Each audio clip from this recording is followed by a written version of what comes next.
My husband mocked my faith for years, but after what happened to his parents, he was never the same man again.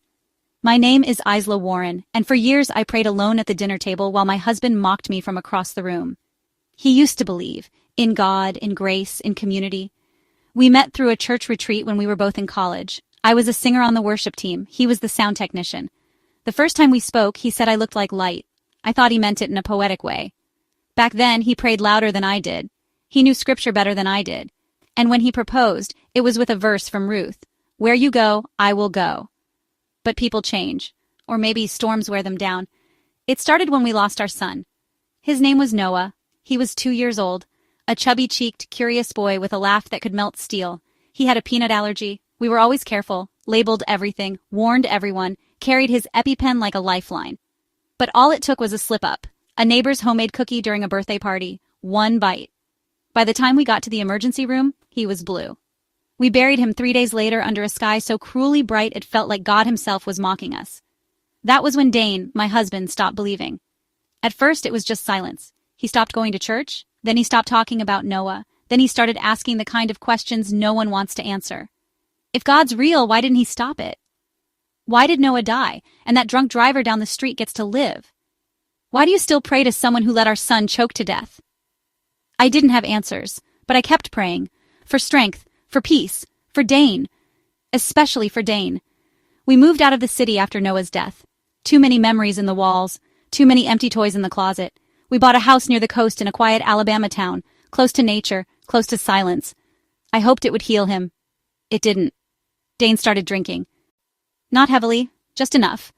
Then came the gambling. Poker games at a buddy's house. Harmless at first. Until I found out he had drained our joint account by $8,000 to cover a bad hand. I wanted to scream, but I didn't. I prayed instead. Which only made him angrier.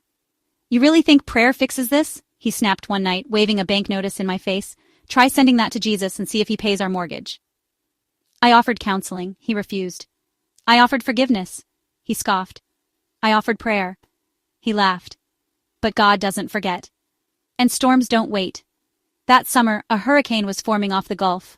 Hurricane Electo. The strongest in 15 years. The news said it might miss us. Then it didn't. Evacuation orders came fast. I packed what I could. Photos, our wedding Bible, a few changes of clothes. I begged Dane to come with me. He refused. Go stay with your church friends, he said, sipping whiskey on the porch. I'll be fine. You're in a flood zone, I whispered. Please, I'm begging you. I've got 2 jugs of water, a generator, and a gun. That's all the salvation I need. I left, tears in my eyes, a prayer in my throat. God, I can't save him. Only you can. The storm hit hard. Winds up to 140 miles per hour. Power out across the state. Entire blocks swallowed by surge. For 36 hours, I didn't hear from Dane. Then I got the call. He was found by a search and rescue team clinging to a roof beam, half naked and bleeding from a cut above his eyebrow. The house had caved in around him. Water had risen up to the ceiling before it began to recede. The only thing that saved him? He said he was holding on to a wooden cross that used to hang above our bed. It had floated up to the ceiling with him. He said he grabbed it by instinct.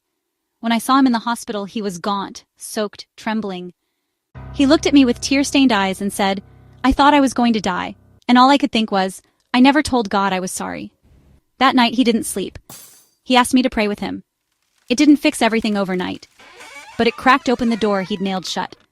And God stepped through. Dane began reading the Bible again. He didn't know where to start, so I pointed him to Psalms.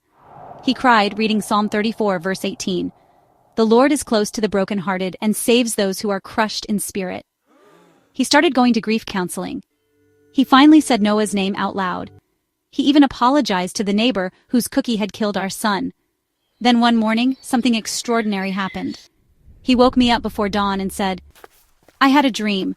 Noah was running in a field of light. He looked back at me and said, Tell Daddy it's okay now. We cried for an hour. A year after the hurricane, Dane got baptized again. Our church was filled that day. I sang worship for the first time in months. The same song I sang the day we met. Amazing Grace. And yet, as life often goes, peace is not a finish line. It's a daily walk. Just when I thought we'd survived the worst, another storm came. We got a call from the police. A teenager had been found behind a gas station dumpster. Overdosed. Barely alive. He had a hospital ID band on his wrist. It was Dane's nephew Kyle, who had run away 3 years earlier after getting involved with drugs. The family thought he was dead. We took him in. He didn't want to talk. He didn't want to eat. But Dane refused to give up on him. And that's when I saw it. The full circle. The man who mocked faith, now becoming someone else's bridge back to it. One night, I overheard them talking on the porch. Kyle, why'd you take me in? You don't even know me. Dane, because someone once held a cross while I tried to drown, and it brought me back to life. I wept in the kitchen. Not from pain, but because redemption is real. Today, we run a grief ministry for couples who've lost children. We don't preach. We listen. We cry. We walk beside people in the silence. Dane doesn't mock prayer anymore. He leads them. Some people say you can't come back once you've turned from God, but I've seen it. In floodwaters, in heartbreak, in impossible healing. My husband once cursed heaven. Now, he kneels in our living room every morning and whispers, "Thank you for another day." He was the storm once, now he's the shelter.